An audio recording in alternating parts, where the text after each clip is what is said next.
Hello les cœurs, bienvenue dans le mood du jour. Je suis ravie de vous retrouver aujourd'hui, jour de pleine lune en Scorpion et aussi gros portail 555 puisque nous sommes le 5 mai 2023. En plus de cela, qu'est-ce qui se trame dans le ciel? Nous avons Pluton qui est rétrograde ainsi que Mercure. Donc Pluton est la planète maîtresse du signe du Scorpion. Donc je vous laisse imaginer comment sont les énergies aujourd'hui. Bien. Je sors d'une journée d'accompagnement et en effet, ça secoue d'après ce qui m'est partagé et d'après ce que moi-même je vis, puisque je suis pareil que vous. Je vis les mêmes choses malgré le fait que, en effet, j'ai des outils, j'ai des techniques, mais je reste humaine et je traverse comme vous les fameuses zones de turbulence, comme ont pu me dire une cliente aujourd'hui. Alors, qu'est-ce que ça veut dire tout ça? Bon, je vous ai déjà un peu parlé dans les précédents moods du jour des énergies en place en ce moment et ce que ça vient réveiller chez nous. Alors, il y a des mémoires qui sont très enfouies, là, qui remontent. C'est peut-être pas encore clair pour vous à savoir qu'est-ce que ça veut dire, quelles sont ces mémoires, quelles sont ces blessures, c'est pas grave. Il n'y a pas besoin de tout le temps aller chercher pourquoi, comment, analyser, non, stop. Accueille. Accueille ce qui se passe en toi. Comme je te disais et que je le dis régulièrement, tristesse, colère, tout ça, ça fait partie de nous. D'accord? Nous sommes dans cette dimension-là, c'est-à-dire que sur Terre, nous venons explorer le monde des émotions. C'est notre spécificité terrienne. Nous sommes des êtres d'émotions. Maintenant, l'idée, c'est que ça ne soit pas nos émotions qui dirigent notre vie. D'accord? Alors, ça peut être très compliqué, surtout si vous êtes comme moi, hypersensible. Lorsque nous sommes hypersensibles, un détail de la vie prend des proportions extraordinaires. Mais c'est fou, hein. Je vais vous raconter une anecdote. Par exemple, je ne vais pas recevoir un message que j'attends, que j'ai décidé avec la personne qui est concernée de recevoir à un moment donné dans la journée, ça va pas se faire pour X ou Y raison, ça arrive, c'est pas grave en soi. Et moi qui suis hypersensible, surtout avec la configuration astrale actuelle, ça y est, ça déclenche en moi tout mon système émotionnel parce que ça vient réveiller des mémoires, qu'elles soient récentes, mais les mémoires récentes vont être connectées à des mémoires anciennes, donc des mémoires de l'enfance, qui ont généré des choses en moi qui n'étaient pas forcément agréables. Ok?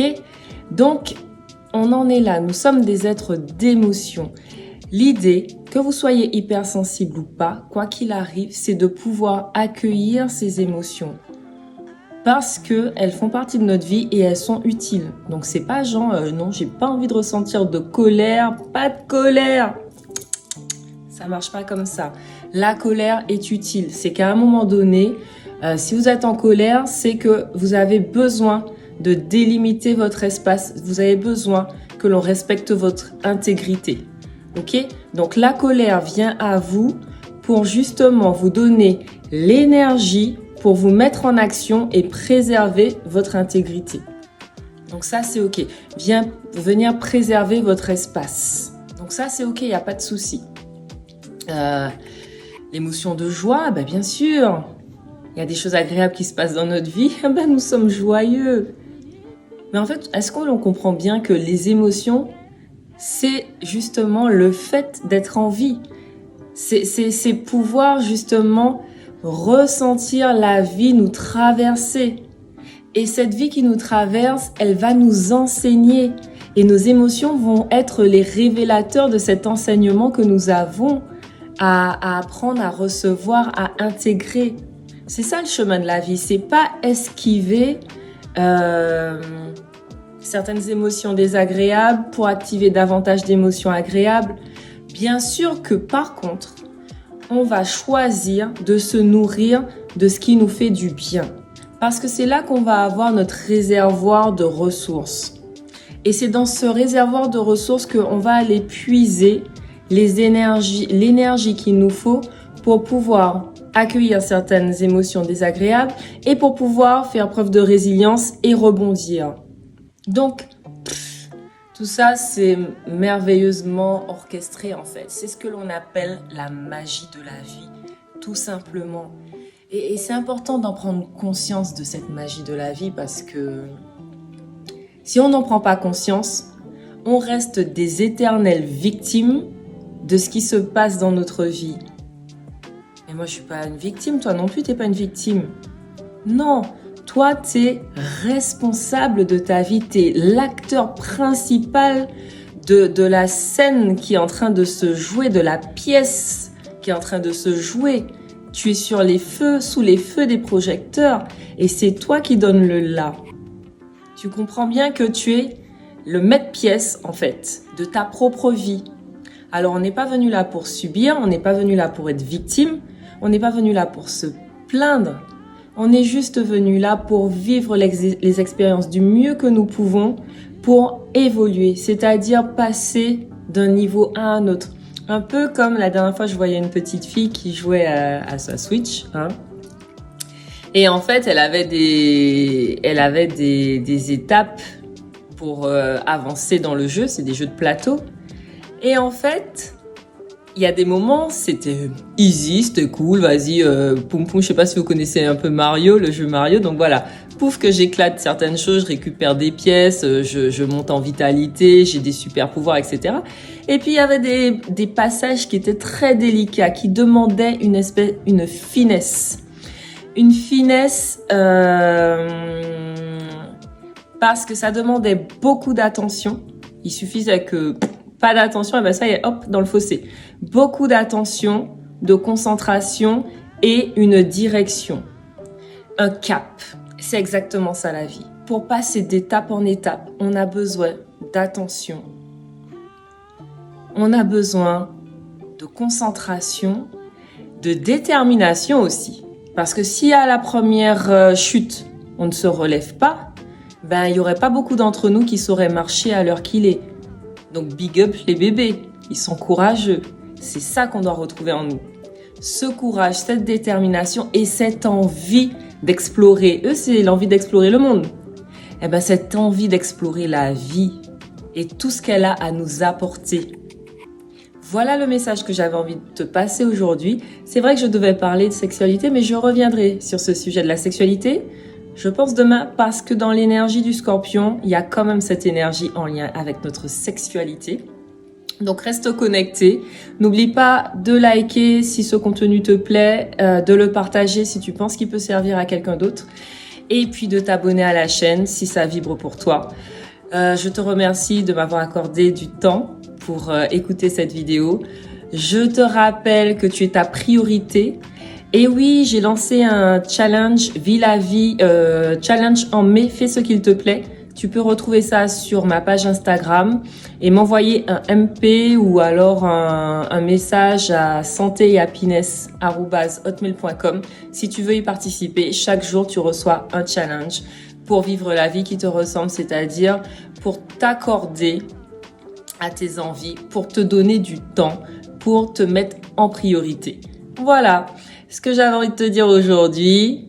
Reste bien concentré, reste bien attentif à porter ton énergie là où ça te fait grandir, là où ça te fait fleurir. Je suis Joanne Biron-Sabine, coach thérapeute en épanouissement personnel et spirituel.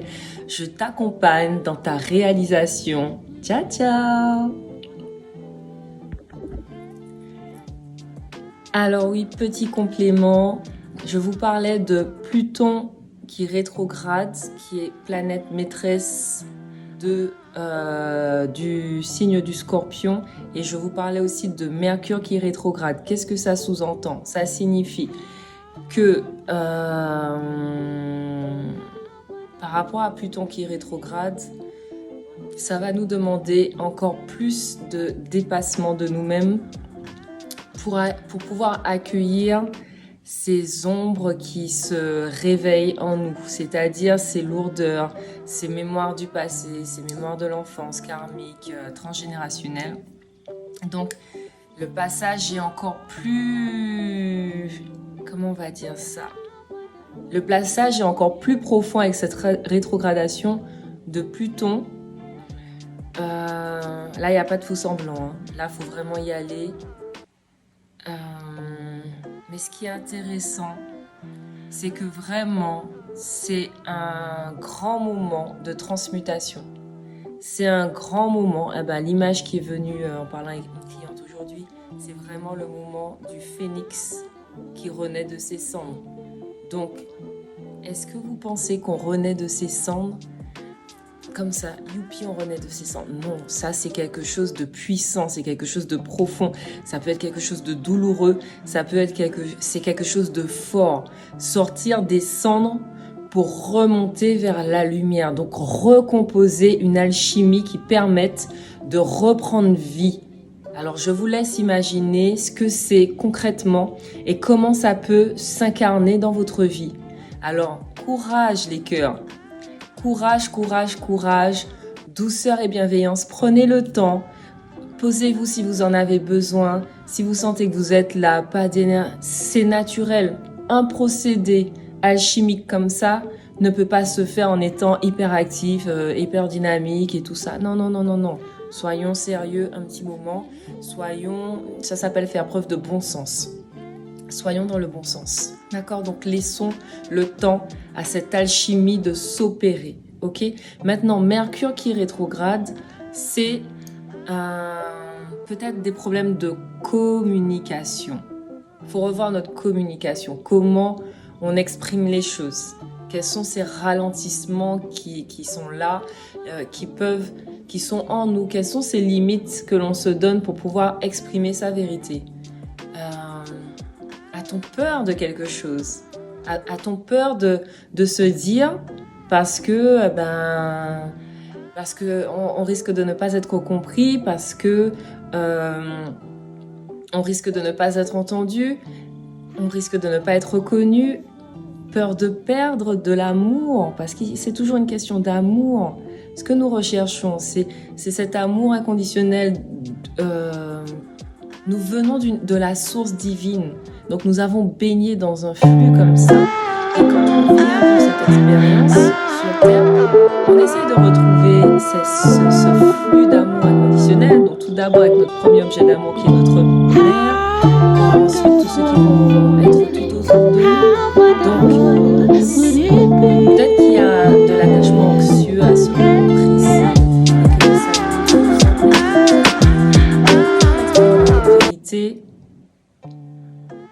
Puis les choses s'aligneront, parce que nous-mêmes nous serons alignés. Les guides m'ont rappelé que ce qui se passe à l'intérieur, c'est ce qui se projette à l'extérieur. Donc si ton extérieur est d'une certaine manière et que ça ne te convient pas, reviens à l'intérieur de toi voir qu'est-ce qui n'est pas aligné. Ok? Voilà ce que j'avais envie de te rajouter parce que j'ai oublié. Et à très vite. Ciao, ciao!